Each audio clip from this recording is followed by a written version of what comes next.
Hello, everybody! Today, I will introduce you to one of my favorite games, The Dark Egg. Have you heard of it? Probably not, let's be honest. I didn't even know about it until a couple of weeks ago when I played it, as evidenced by my save files. Which there are not many. I tend to save over my own saves. It's not a good habit. Anyways, I'm introducing you to this amazing game that I found when I was trying to find free games on Steam, because guess what? I don't like paying for things. Wow, shocking. Definitely not everyone. So, I found this game when I wanted to find a nice free game to play just quickly, and the game isn't finished, sadly, but it is free. Excuse any noise in the background, simply my dogs fighting. I'm not making them though, promise, pinky swear. They just like doing that on their own. So, The Dark Egg. It's not finished, as I said before, just a demo. So sad, I know, but there's a good 2 hours of regular people gameplay. I am terrible at video games, which means I get a longer experience with them, which, I don't know, I think that makes me a better gamer, because I get more of an experience playing the game. Yes, because that's how that works, of course. Skill? No. How long you need to take to play the game regularly? It does mean I can immerse myself more into the game's universe though, so very fun. Let's just dive right in. I'll be quiet for this loading sequence.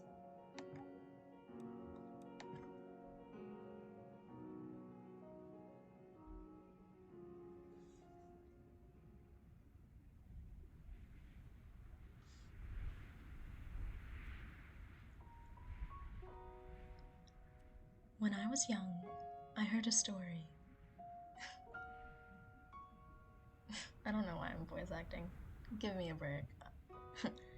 About an island surrounded by a silver lake.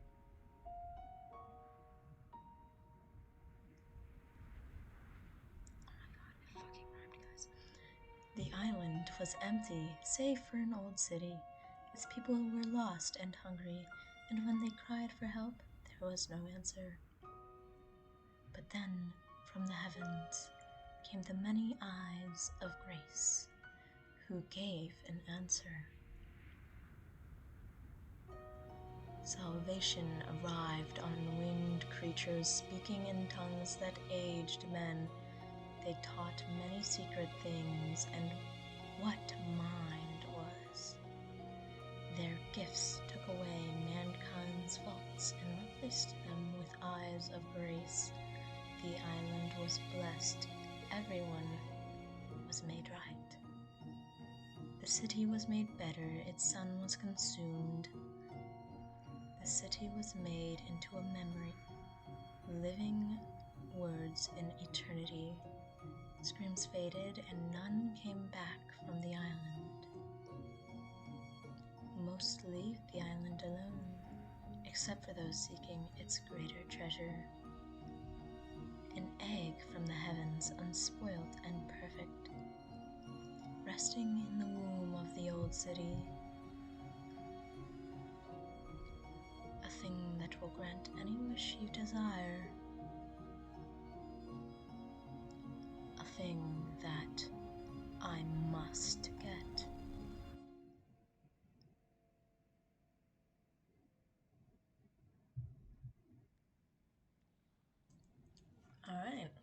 See, that intro sequence always gets me. It's so beautifully done. Anyways, you've awoken to the rocking of a ship.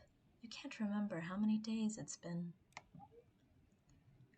They said it would take half a day to get to the island. Even the ferryman said so. Excuse my inability to read words correctly. That is simply how I read. But the ferryman has not moved from his spot since you've got on this boat. He simply stares forward into a white mist with no island in sight.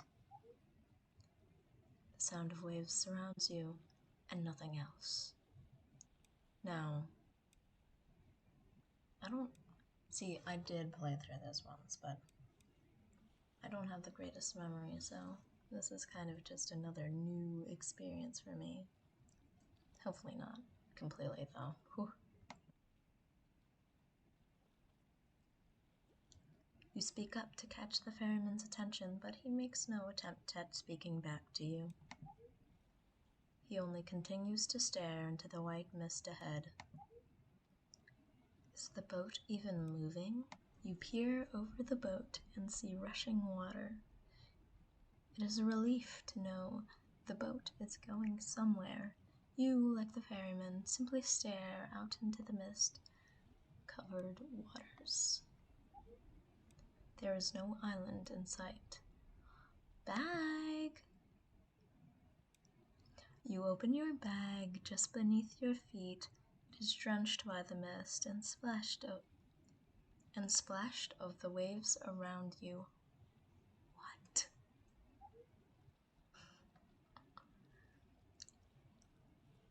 The contents are nothing special. Gear you were told would help you on the island. Many assured you there would be a town near the seashore when you arrived. You're not so sure anymore. A good explorer always knows what he carries. Small knife. Compass. Recovery potion. Climbing rope. 30 whole gold.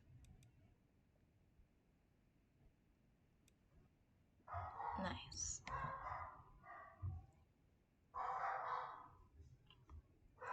Whew. They are really fighting it out down there.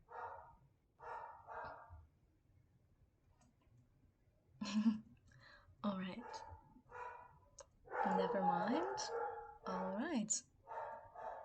Maybe my sound will drown them out. Hopefully. Though you remember bringing a map of the island, you can't seem to find it in your bag. Maybe it fell out? Search for your map. You find your map on the floor of the ferry and pick it up. While you're no sailor yourself, it isn't completely foreign to you. The map is wet to the touch. Still hopeful, you open it, but find its contents unreadable anymore. The ink runs. It appears you'll need to draw a new one as you go. You place the map in your bag near your compass and notice the dial spinning erratically. Pulling it out, you try to hold it steady. The dial only grows more wild. Upon hearing a rustle from the front of the boat, you look up from your bag. The ferryman has turned from the misty waters. He stares at you with dull eyes. Ocean mist drips from his pale chin. You feel his gaze on you. You give a quick hello to the ferryman, whose face remains expressionless. Black eyes stare directly at yours. It is getting really loud because of my dogs. I am not sure if my voice is even legible. Legible? Legible? Oh. Guys, can you read my voice right now? I don't know if you can. I don't know why I'm still doing the voice. It's fun. It's calming. It's my reading voice.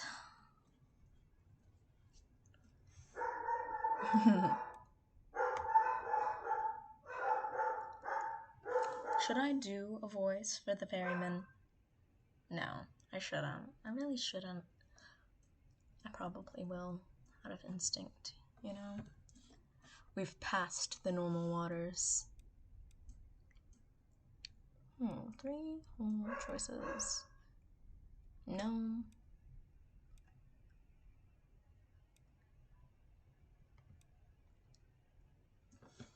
Let's see. Acknowledge. Indeed, you'll be docking soon. I won't go to shore. I'm sure you know. I never go to shore. Why not? The ferryman stares for a long time. To step on that island is to become something else. But you knew that already, didn't you?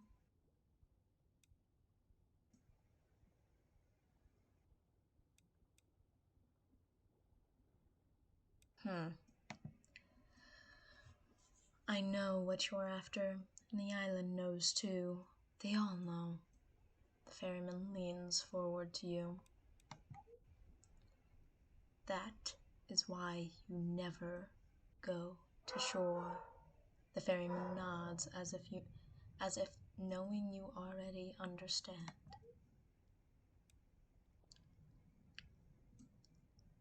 Right? Well, thanks for letting me know. Why did I say it like that? Oh, wow. Okay. Of course. The ferryman turns from you and stares back over the ocean waves. To your relief, you begin to see a land emerge from the white mist.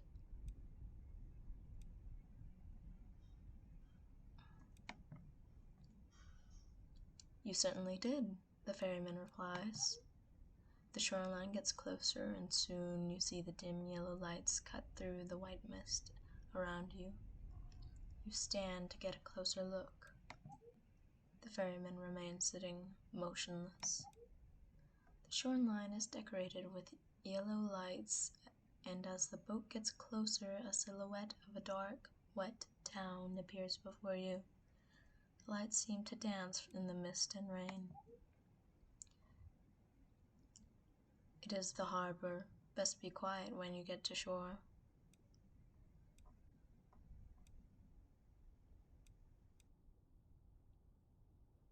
Ooh. I don't want to cause conflict. Maybe another playthrough, but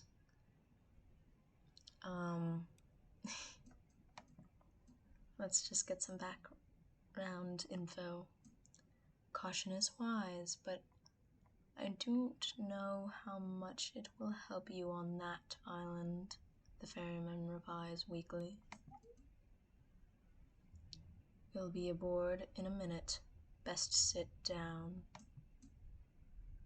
You sit where your bag rests, the cold splashes of water pepper.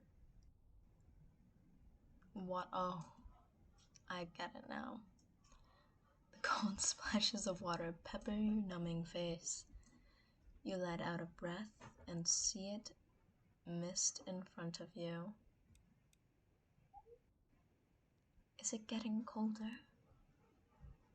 Prepare to dock.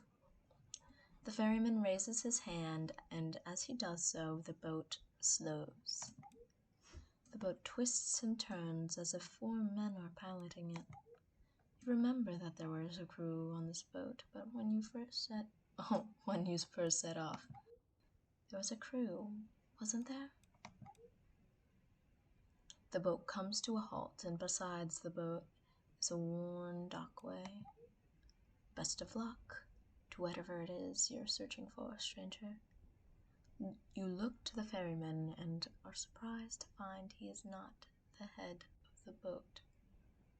He is not at the head of the boat any longer. Oh, wow. You gotta bear with me through this, guys. That is strange. He was there a moment ago. You look around, but don't find him anywhere. It is only you, and there's only the dock. A small layer of snow covers it.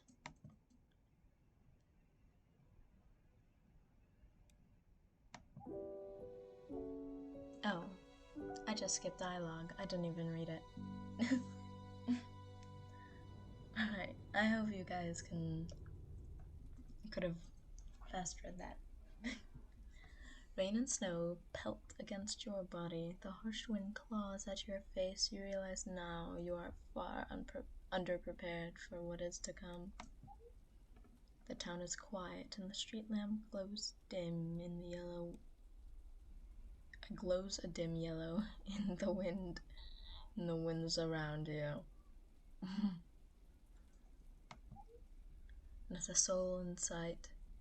But as you walk forward, you hear the laughter of a man to your right. Near him is a small shop.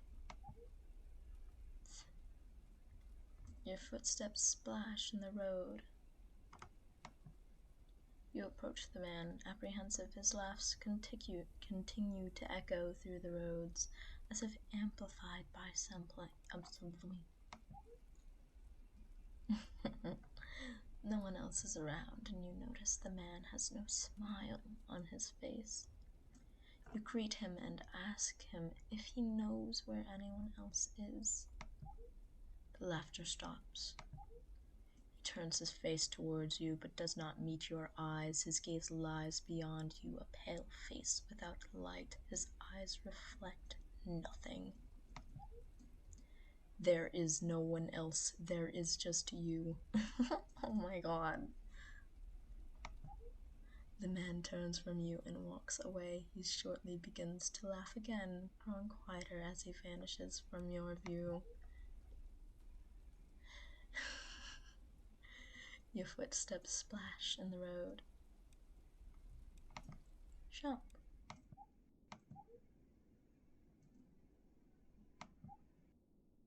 Oh, lining the walls rests all kinds of goods from small vials to books and art. Centered at the back is a large wooden countertop. Behind the countertop Give me a sec. Behind the counter sits a pale, bearded man, and slightly behind him, and behind him, a wall. From his seat, he towers over you just slightly. His eyes are nearly closed, and he appears amused at your presence. Funny, haven't had visitors in a long time, he chuckles, but then again, perhaps you aren't a visitor after all.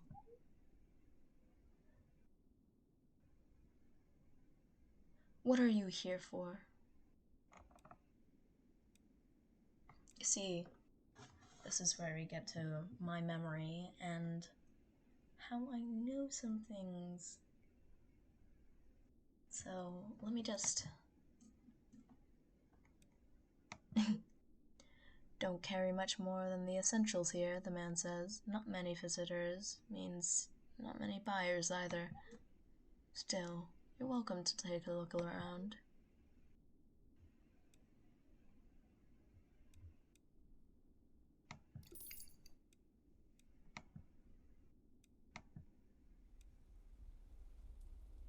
Ah, yes, I should check my bag.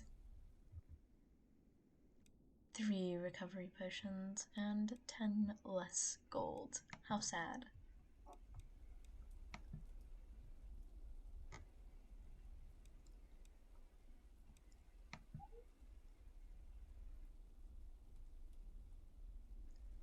The weather worsens as the road opens up a bit. To houses on one side, a chapel on the other, you see what looks to be people. But as you get closer, you notice they make no sound at all. All of them care not for the rain, letting it fall on their pale skin. Their black eyes stare at nothing. They walk from street to street, building to building, without a pause, without emotion.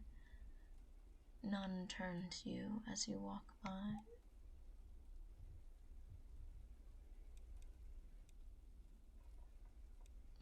Let's talk to the passerby. You call out to one of the people walking past, but they ignore you. You try again, only to fail again. Not a single one turns their head. Let's persist. You call out to more people, but the rain drowns you out. You reach for a person only for them to change direction as you do. Not a single one turns their head. I'm gonna give it one more try. I know this is probably so annoying. Desperate, you wait for someone to come close, but it's as if everyone avoids you. You decide to throw caution to the wind and run to the nearest person. You grip them by the hand and stop them in their tracks. Panting, you look up and find them staring back into your eyes. You can see yourself in their inky black. What? I'm sorry, the wording there is kind of odd. Their eyes and face have no color. They smile, but when you blink, they're gone.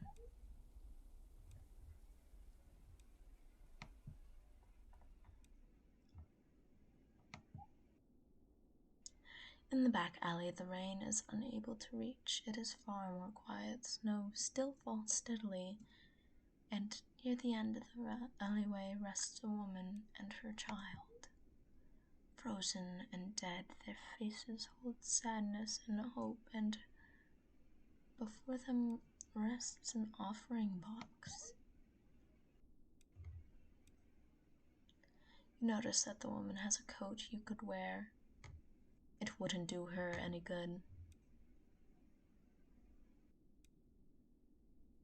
See, this is where we come to the dilemma.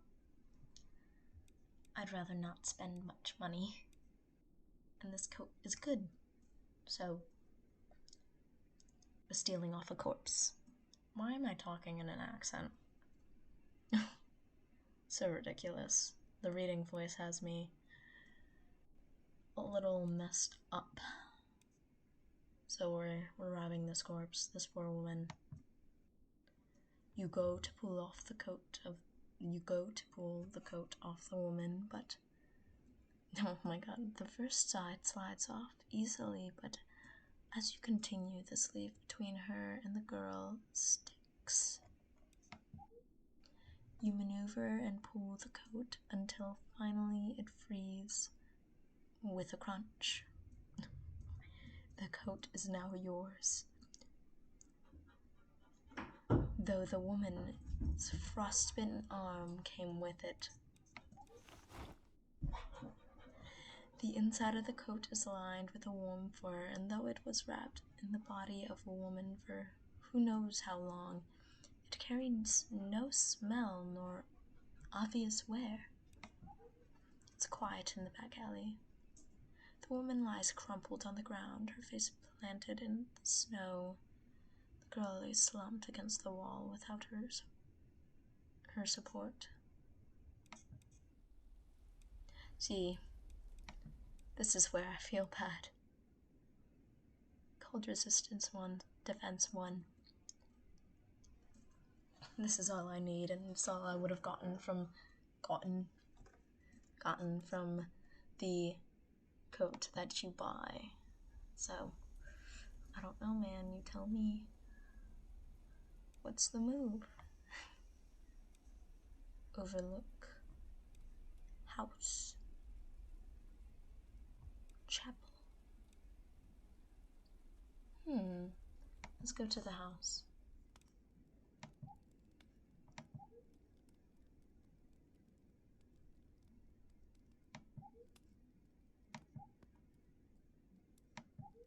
Oh, why, I can't remember that last time we've had a guest.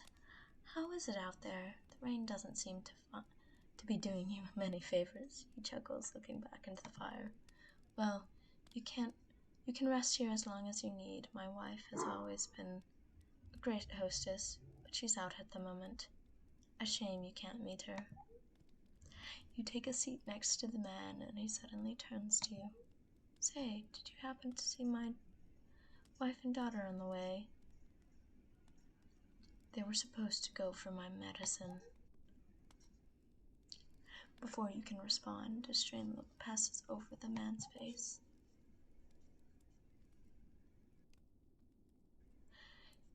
Hey, that's my wife's coat. I'm sure of it. Where did you find it?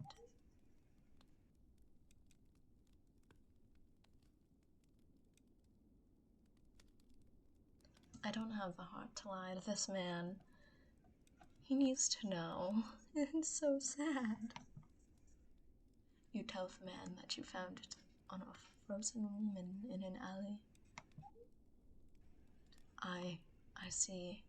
Well, that makes sense, doesn't it? It was all my fault in the end. It always was. The man turns and stares into the fire. Perhaps it's best to leave him be. Just thought I'd put that action into a bit of perspective.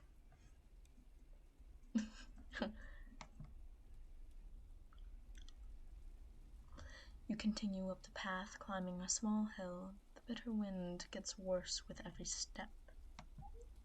As the hill plateaus, you reach the edge of a large cliffside, overlooking a massive chasm. Up ahead is the ruined city. Cold gates rest in front of the city, walls surrounding it as far as the eye can see. They hold even after in their many years. You can see a palpable fog over the city. It seems to cling to it. A trail leads down toward the city gate, growing more snow-filled as it goes. Opposite to it lies a flat trail toward what appears to be a small log cabin. Lanterns light the way. Nearby, a knight in black armor stands, overlooking the ruined below. You approach the knight. He is covered head to toe in sleek black armor, leaving nothing exposed. His sword? Oh my god. I'm the first person ever to pronounce the W in sword. That idiotic. His sword sticks into the ground in front of him, and his hands rests on its hilt. He doesn't turn, but when you come close, he speaks before you can. My voice is so shaky right now. So you've come. I'm not sure why I'm surprised. He speaks strangely, as if familiar of you. The knight turns to you, water glistening along his helmet. You see only black through the few cracks. He studies you for a brief moment, responding, "No, I don't think you do." The knight turns back to the city. "Do you know me?" "I know you're here to claim the egg.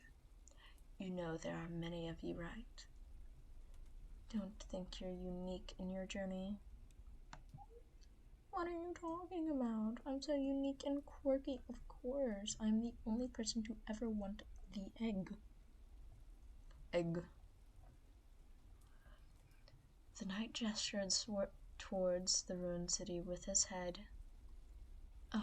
Oh, okay. There's no quotes here. How many of you do you think I see go into that city? How many do you think I've seen come back out? The knight's form sags ever so slightly. The knight stands silent. You wonder if he maybe didn't hear you, but then he responds. That mist above the city, it clings to the ruins like it's alive. It's something I noticed a long time ago. It isn't natural. You can even see the edges of it whisk away as soon as it gets too far from the walls. You follow his gaze to the ruin's edge and see he's right. The mist stops just past the borders, clinging to the city alone. The knight clutches the hilt of his sword tighter. When you plan to go in there, you should be prepared. This place, your egg. It isn't what it seems. He turns toward you, but you already know that. You can't see his face, but you can feel his gaze. You say goodbye to the knight and turn to leave, but then he stops you.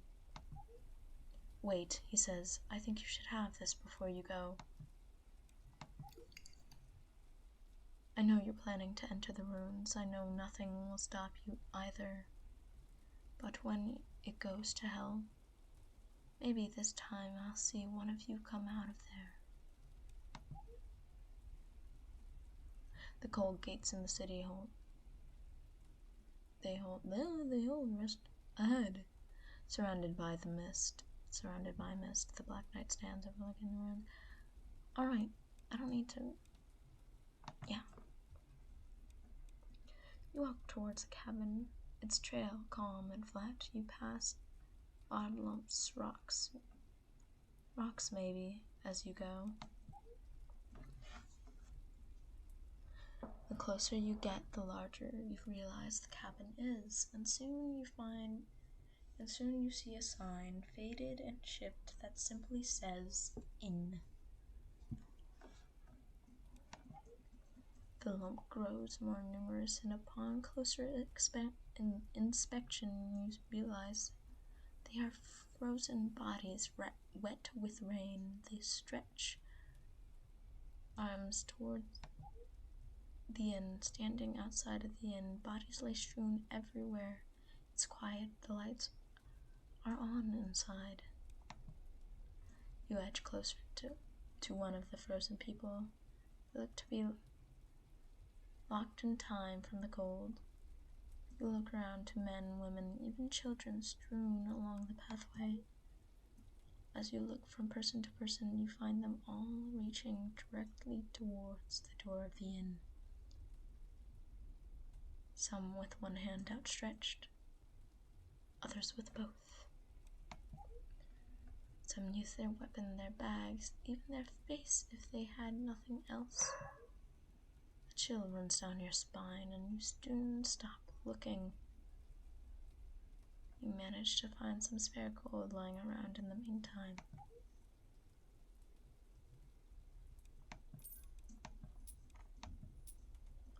Ooh, money!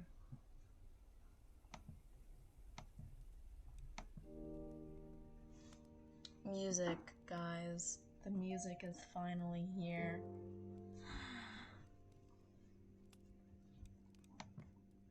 Oh, we're back up to 33 gold too. Isn't that great?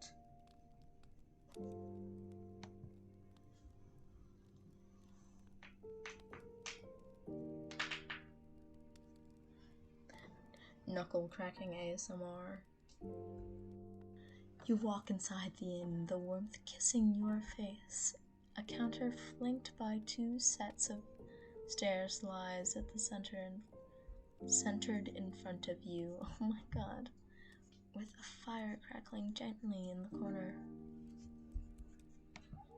The room is constricted otherwise, tight wooden wall, save for the fireplace. Blah, blah, blah, blah. The room is not even a fraction the size of what you saw outside. The man behind the counter looks up at you. He beckons you to come closer. It only takes a few steps. Another traveler, I see, he says. Come to rest your wearied body? It's cold out there now. He looks back toward one of the stairwells. I have seen many travelers come and go through this inn of mine. Some of you young and filled with spirits, others old enough to know better. But no matter the reason for your journey, I can guarantee rest here for when you need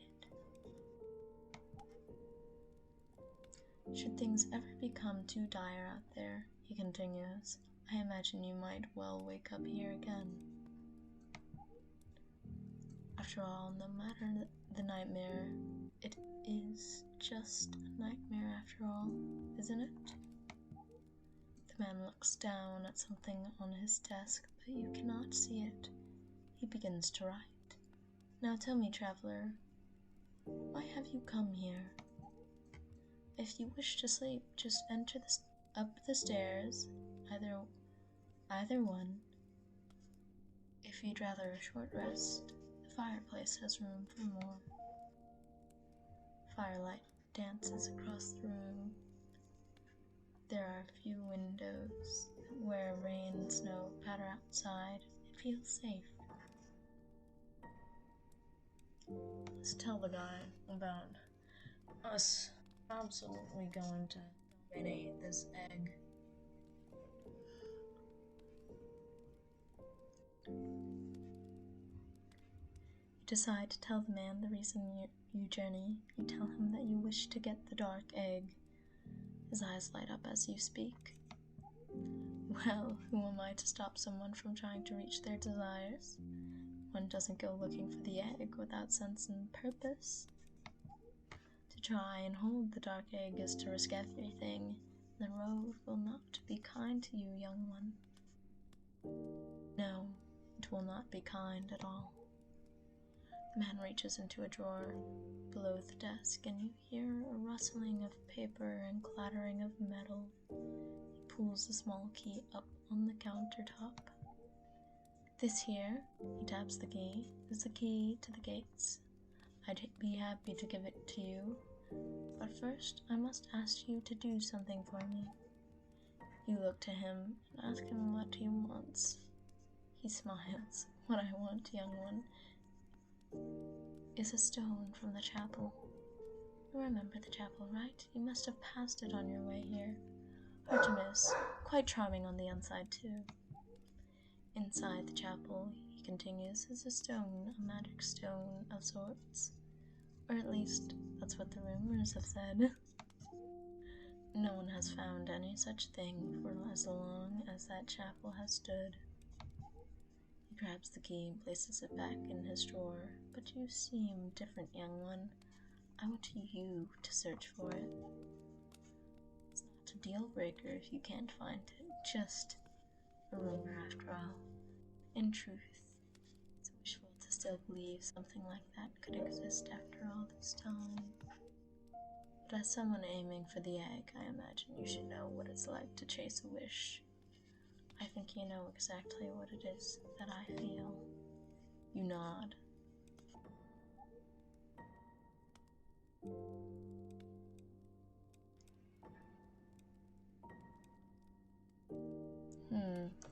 My energy is pretty damn good. So, let's get up to some fire hijinks.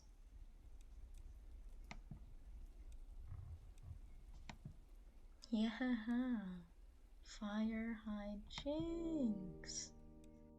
The chapel is quiet. Fire hijinks? What? I can't believe I just said that. Chapel hijinks. We're getting up to some church hijinks. For real? For real. The chapel is quiet. The floors, walls, and ceilings are tiled with glossed black stone. Between stones rest worn white ground. Pictures of people and the harbor line the walls, and lanterns rest in all four corners of the large room. In its center lies an altar. On it is a dark egg. You feel the egg calling to you. You walk up to the egg, passing rows of empty pews. Along your way at the altar, you notice 4 pedestals surrounding the egg, each lit with a beacon.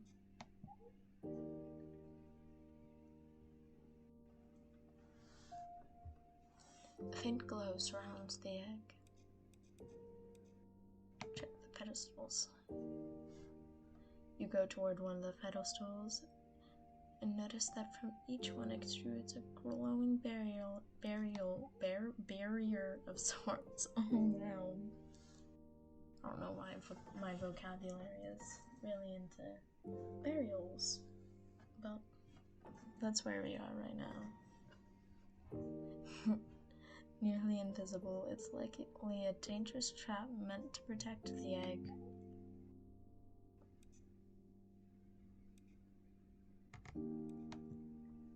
Examine the left pedestal and notice a switch beneath its beacon. You try to press it but find it locked. Examine the right pedestal and notice a switch on there. You try to press it but find it locked. You step around to the back of the altar.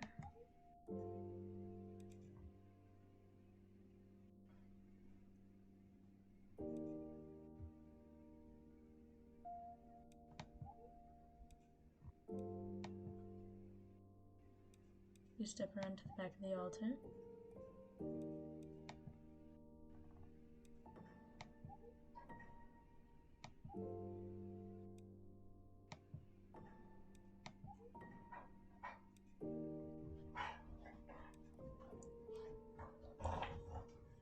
Oh wow, they're fighting again.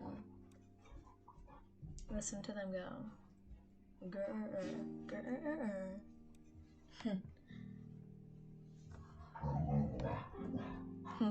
Oh wow.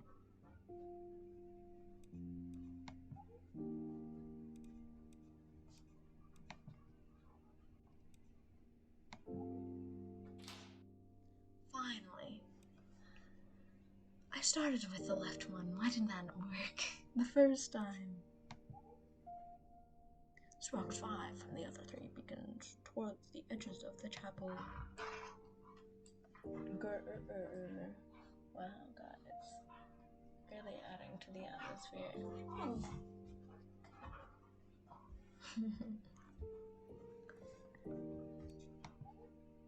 After a moment, pedestals rest once more. Ooh, I think that was my energy.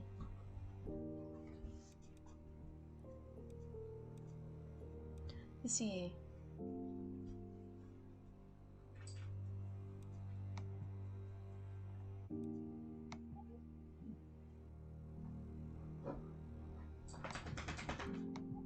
here's where I think things get... Yes, here we are. This is where we get into the puzzle parts of the game, which is why I am most definitely not the game's favorite player.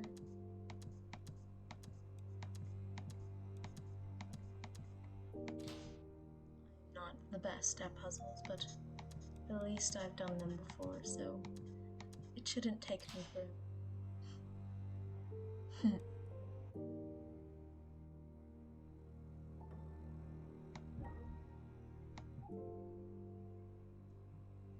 Ooh, solving puzzle equals one less thing? I do believe most of the chaos is over.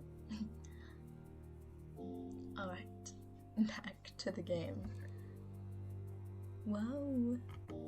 On this side of the chapel, pictures spaced out across the entire wall. You approach the first and scan past each one, noticing their contents. Picture of the harbor. See an eagle eyes view of the harbor. Oval. Only it is a beautiful day, filled with blue. Around the town there are small lots of people and color, unlike anything you've seen in your brief stay. The warmth of the scene radiates from the painting.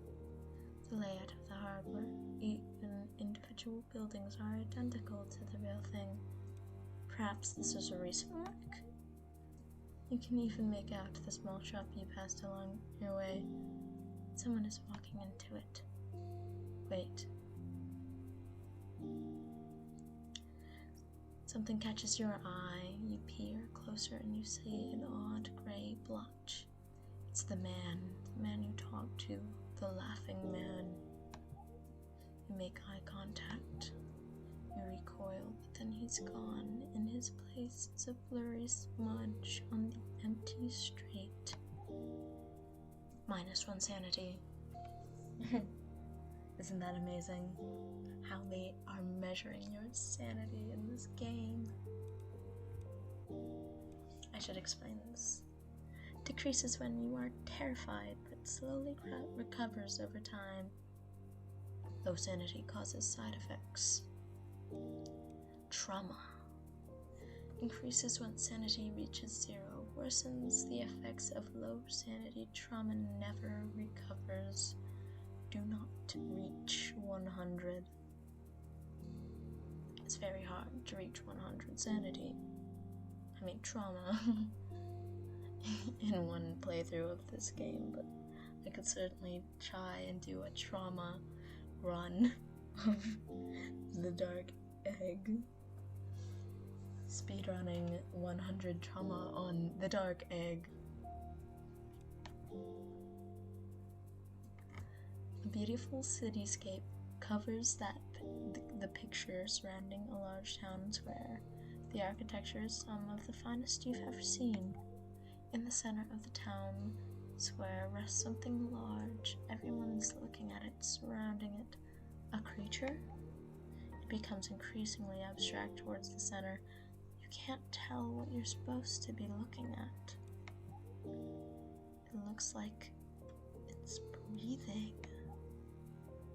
You'll need to look more closely to find anything. The Dark Egg stands in all its glory in the center of the frame. At each corner is an angel, arms outstretched and holding a cloth they aim to drape over the egg. Behind the egg, in the distance, you see the same scene again. Brightness of the egg contrasts its name. Its brilliance seems to glow off the ink. You feel like you can understand the praises of the angels. The praises the angels sing of it. Wow, I can't read, guys. Truth, you have never been more certain of its power, of your goal. Out of the corner of your eye, you notice a small switch by the painting. Was that always there? You reach out to flick the switch and hear an echoing click behind you. You turn to see one of the 4 beacons has dimmed away. The barrier weakens. Travel back. Space is mostly empty. Various books, a closet, and a piano. The floor is a mess, but not a speck of dust in sight. Let's check this piano. Despite its dust, its entire body has a lovely wooden chain, and the ivory keys sit eager to be played. Let's play the piano.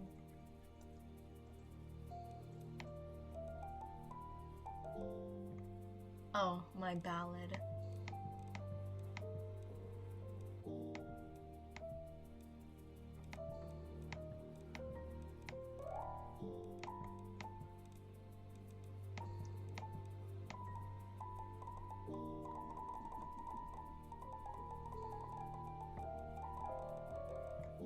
Guys.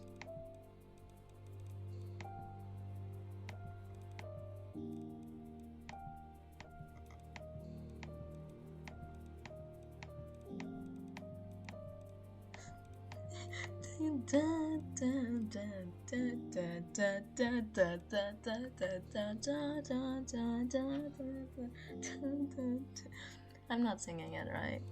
My voice isn't that good.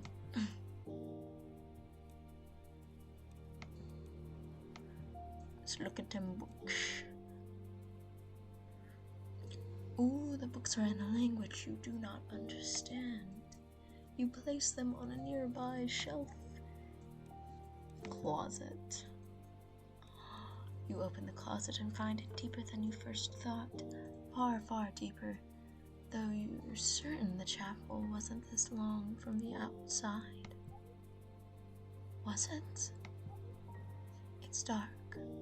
Find a light switch. You feel around for a light switch and to find one. Pressing it, immediately a candle begins lighting a narrow hallway, row by row. On both sides of the hallway stands mannequins. Their faces are blank, save for two black holes where the eyes should be. They all turn to you. They stare. So spooky.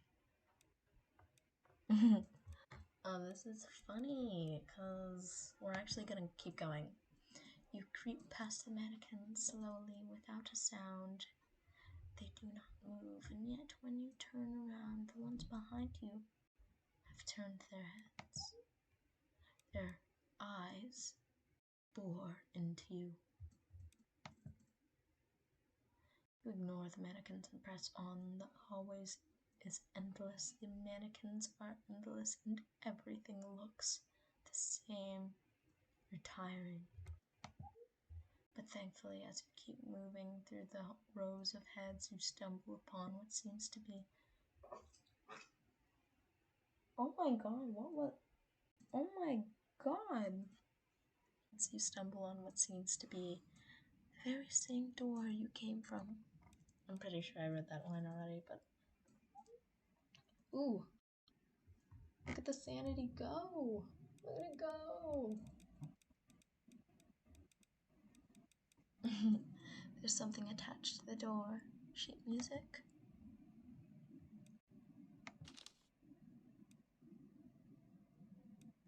You suppose it's time to get out of there.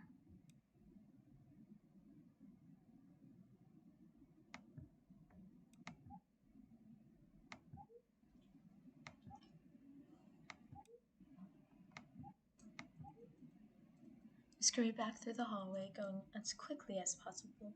It'd be best not to come back here again. About that.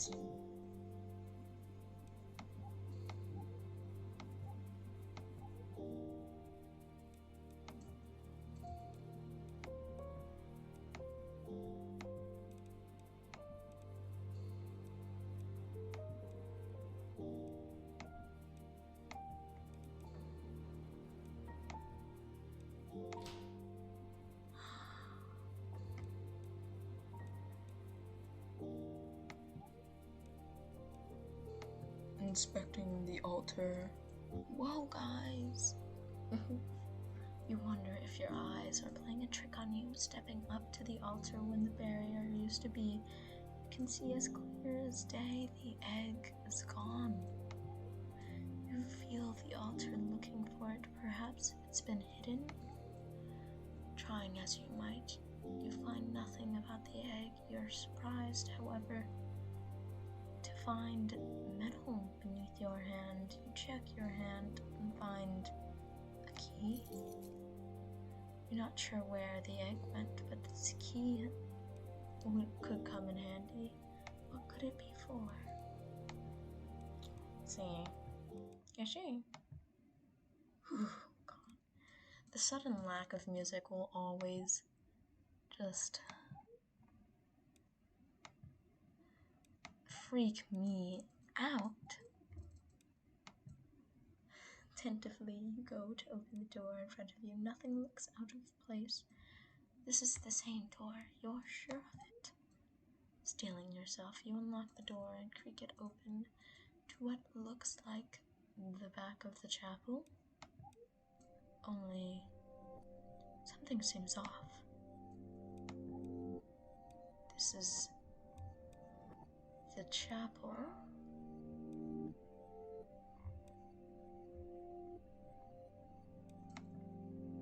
You go to the altar in the center and find a stone resting on it instead of the egg. Zarali, the barrier has returned, or perhaps this is a different barrier, a different altar altogether. This time the beacons, the pedestals are all turned off. Testing one of the pedestals, you find switches. They hold are working this time around, only they are a bit unpredictable. A press on one turns some lights, a press on the other turns them off. At least they are consistent. The stone shimmers behind the barrier. Its pedestals stand unlit. You're not sure what that stone is, but it's a purer black than what paves this chapel.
Now, could we leave? Yes.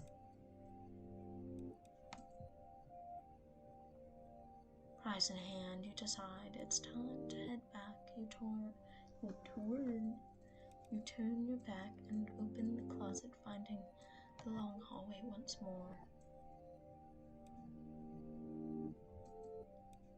There's only one thing left to do. But the shimmering stone in your hand gently says otherwise. The floor is a mess, but not a speck of dust. Alright, we're done with the chapel. And we've done our little quest. So, let's get back to the inn and give this guy his stone.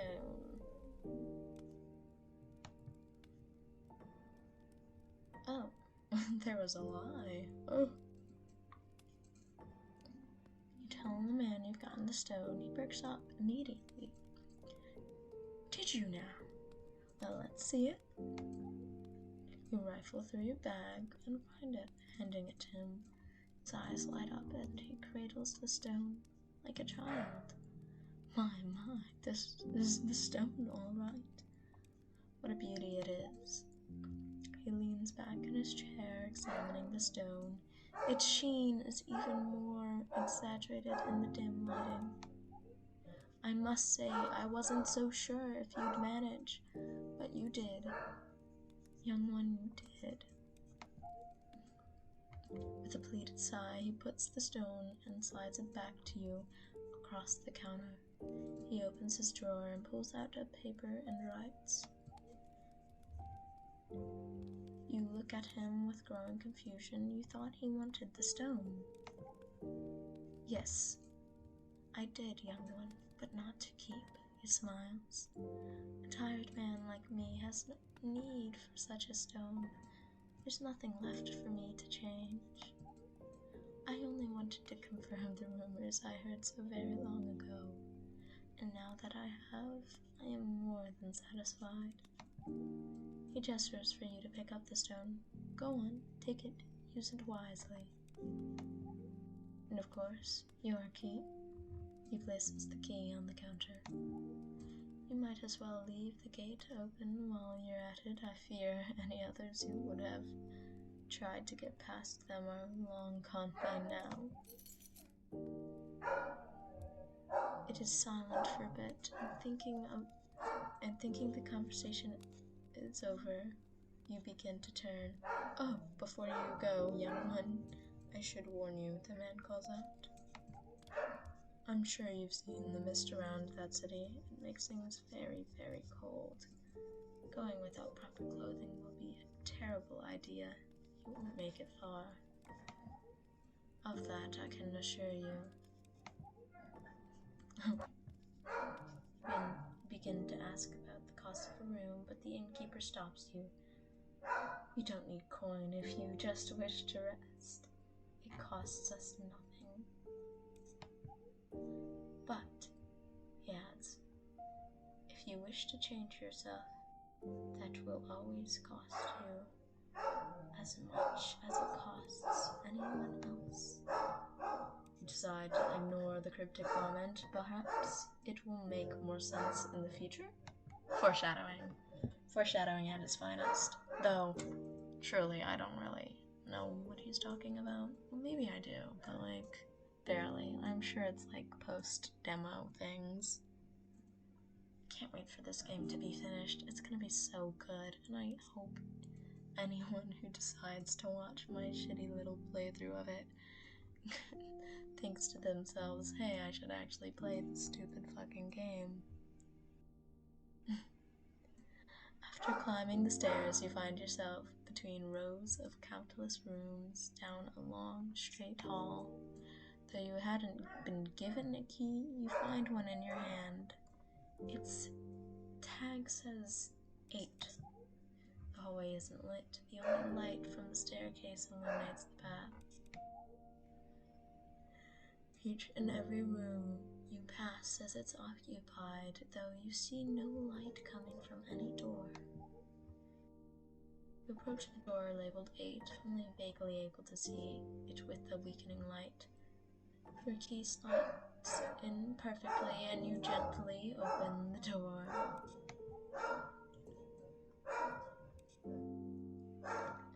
You see a bed and an orb. The orb is rather a curious shade of grayish purple standing by the side of the bed. You've never seen anything like it. It appears dull, but as you near it, its colors become vibrant and bright. You reach your hand out and feel the warmth emanating from its surface. Oh, wow. You touch the orb and feel your eyelids grow heavy. You close them and see yourself in a way you've never seen before. Whoa, oh my god. What if I just... I really shouldn't get rid of Constitution.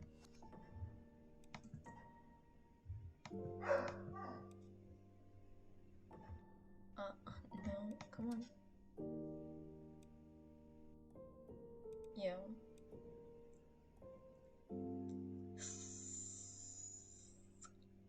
Yeah, let's not get rid of agility.